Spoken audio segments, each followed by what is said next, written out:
Ya. Salam.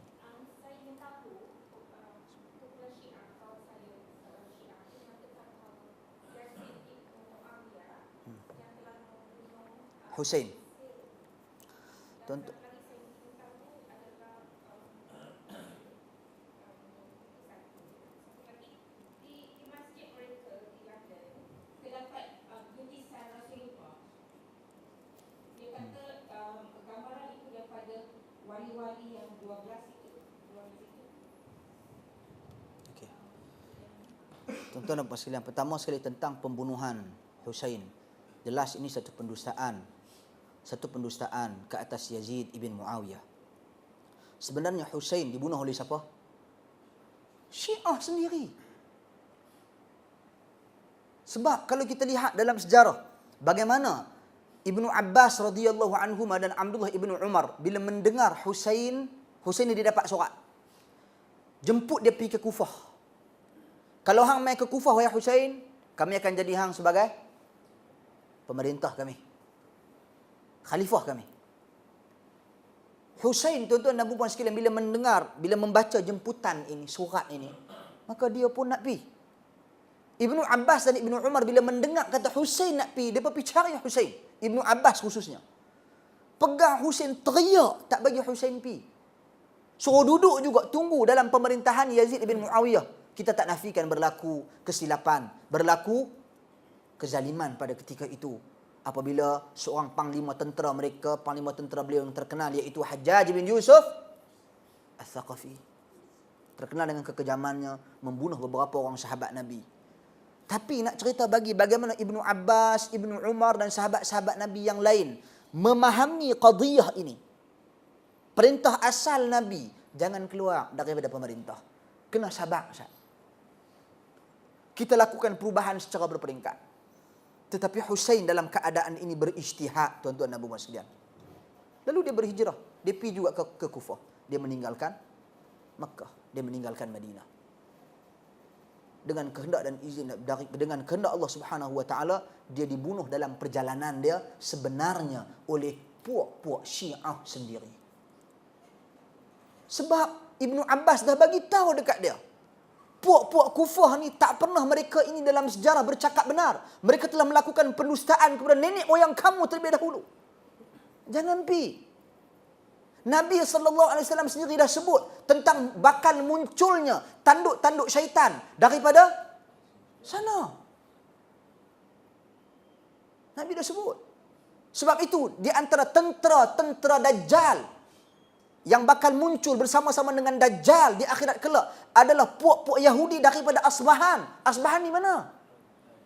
Mana Asbahan? Iran.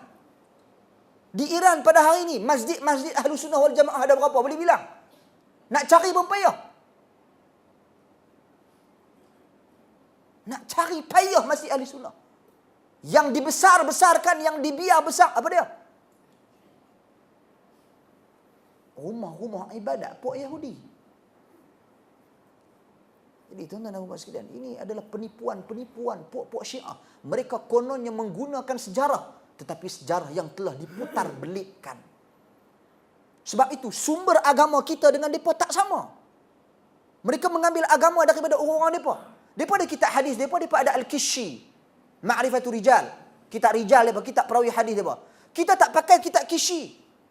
Kishi Syiah.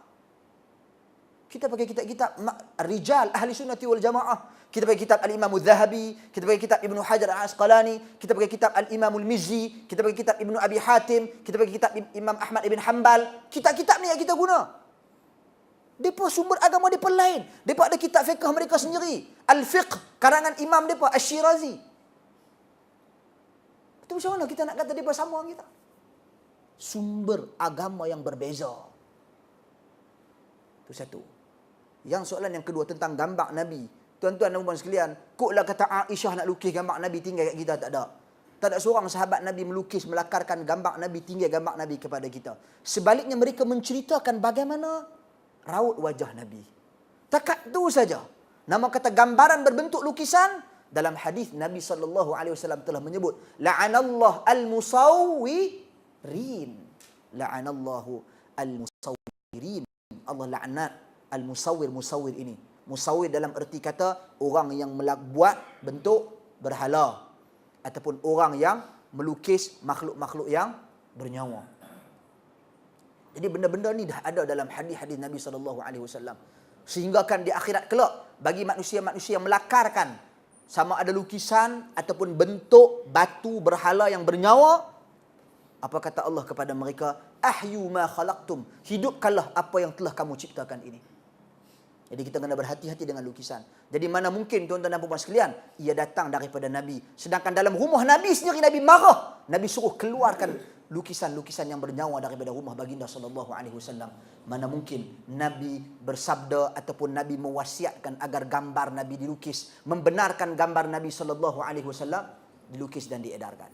Ini semua ajaran-ajaran yang jelas bercanggah dengan Islam. Sebab tu orang duk main gambar-gambar, bukan gambar Nabi saja.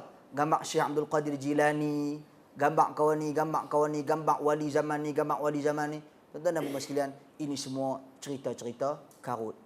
Sebab bila kita meletakkan gambar ni, seorang yang kita hormati, seorang yang kita sayangi, tuan-tuan dan puan sekalian, dia memberi kesan kepada akidah kita. Apatah lagi kalau si fulan itu orang yang ada pengaruh. Ada pengaruh dari sudut pegangan agamanya. Dia ni tok wali, dia ni. Sehingga akan datang suatu hari, nenek moyang, cucu-cucu dia akan beriktikad, gambar ni lah masa rumah aku tu terbakar dulu, gambar ni saja yang tak terbakar. Maka gambar ni nak kena letak dalam rumah tu. Tuan-tuan, ada akidah ni ada. Bukan tak ada. Gambar lukisan capal Nabi. Lukisan capal Nabi. Ini cerita 10 tahun lepas. Lukisan capal Nabi itu pun ada orang berakidah. Kalau ditempel, diletakkan di dalam rumah, tak terbakar rumah. Jauh daripada malapetaka. Bukti dia, ada seorang perempuan dengan lukisan ni, dalam majalah tertentu lah. Lukisan ni dia letak dalam rumah, lukisan lakaran capal Nabi, rumah dia terbakar, kawasan tu semua tak terbakar. Ini adalah akidah, tuan-tuan. Tu capal, selipar Jepun. Ini lukisan gambar muka yang menjadi akidah, menyebabkan dalam kepala terbayang-bayang wajah-wajah tersebut. Sebab itu Islam adalah agama yang sadduz zari'ah, yang menutup jalan-jalan yang boleh membawa kepada kemungkaran, kekufuran dan sebagainya. Sebab itu kita pun dalam muamalat pun kita tak boleh berniaga benda-benda yang lebih kurang, tuan-tuan dan puan sekalian. Kita dilarang contohnya menjual anggur untuk orang nak buat arak. Kita dilarang menjual bunga melok untuk orang Hindu pitok kong depa. Kita juga dilarang menjual ikan arowana untuk Cina-Cina yang nak beriman dengan feng shui. Ini semua tak boleh. Kita memberi satu sumbangan kepada mereka untuk mereka melakukan kemaksiatan, keburukan, syirik, khurafat dan sebagainya. Wallahu a'lam.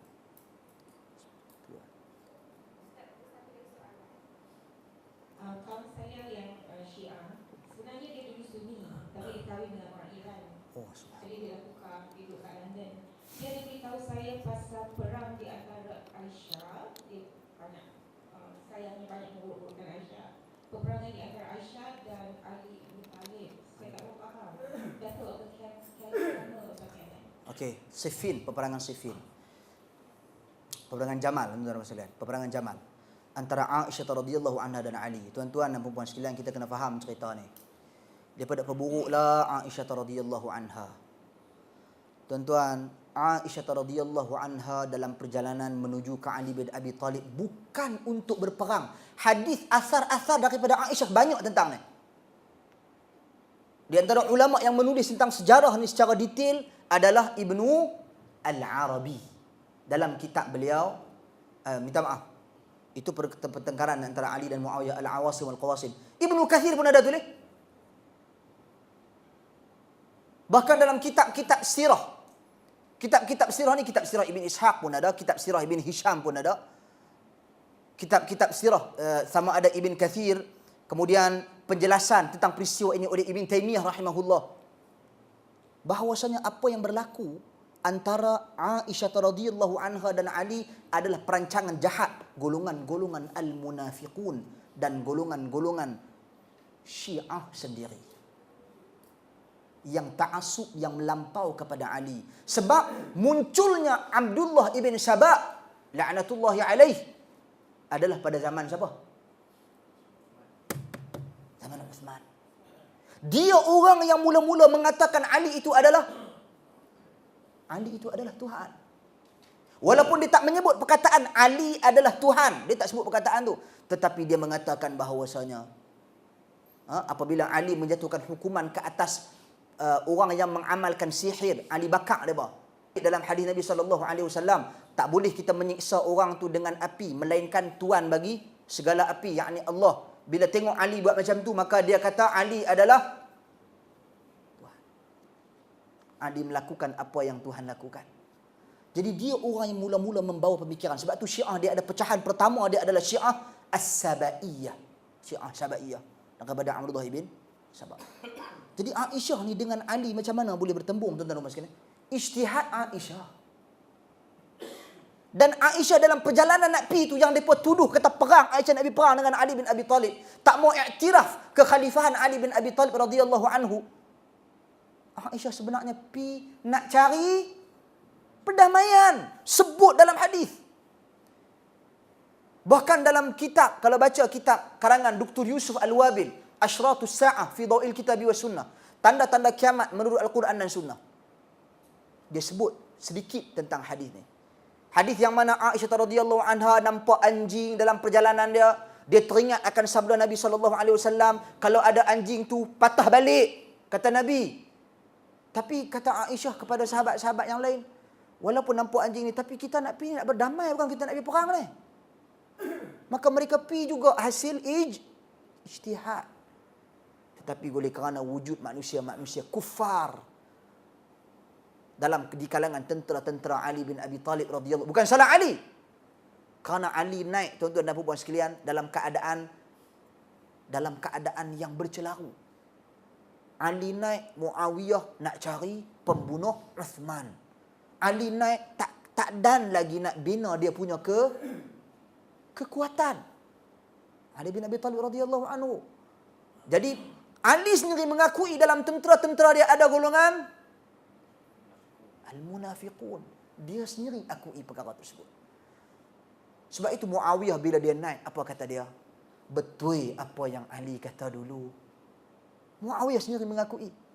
Bila Muawiyah nak cari juga pembunuh Uthman, Ali kata tunggu siapa? Dia kata tak boleh tunggu. Kena cari juga, kena bunuh juga. Darah mesti banyak dengan darah. Bila Muawiyah naik, baru dia faham mengapa Ali bertindak sedemikian rupa. Sebab itu ulama-ulama ahli sunnah, walaupun mereka mengatakan tindakan Ali bin Abi Talib radhiyallahu anhu adalah tindakan yang betul, mereka tak mencerca Muawiyah ibn Abi Sufyan. Mereka tak memaki Muawiyah, tak ada. Mereka kata Muawiyah tersalah dalam ijtihadnya. Berdasarkan beberapa isyarat daripada Nabi SAW, kaum keluarga Nabi bersama-sama dengan orang yang benar, yakni bersama-sama dengan Ali bin Abi Talib radhiyallahu anhu. Jadi perjalanan Aisyah tadi bukan untuk berperang, dia nak berdamai, tetapi kerana ada musuh dalam selimut, mereka yang memulakan pertembungan dan pertelingkahan tersebut. Wallahu a'lam.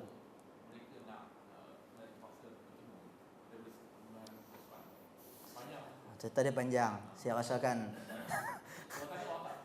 Betul lah. Dia ada satu buku tentang pertelingkahan di kalangan sahabat. Dia macam ni, tuan-tuan dan puan sekalian. Cerita ni cerita panjang. Cerita ni cerita panjang. Yang terbaik, kalau kita boleh baca buku karangan Al-Imam Ibnu Al-Arabi Al-Maliki, Al-Awasim Wal-Qawasim. Itu penulisan yang terbaik, yang membahaskan tentang pertembungan di kalangan sahabat Nabi radhiyallahu anhum ajma'in. Perselisihan di kalangan mereka dan apakah mauqif, prinsip-prinsip Ahli Sunnah wal Jamaah. Begitu juga Ustaz kita Dr. Muhammad Asri pun ada penulisan dia tentang pertelingkahan di antara sahabat Nabi radhiyallahu anhum ajma'in dan bagaimana Ahlus Sunnah wal Jamaah menanganinya. Kalau tak silap saya, tulisan tersebut adalah tulisan masters beliau yang telah beliau ringkaskan. Tulisan master di USM beliau ringkaskan untuk mudah kita membaca dan mengambil manfaat daripadanya. Jadi biar kita faham apa sebab berlaku. pertelingkahan-pertelingkahan seperti ini agar kita tidak tergolong di kalangan golongan yang mencerca, mengkritik sahabat Nabi radhiyallahu anhum ajma'in sewenang-wenangnya. Wallahu a'lam.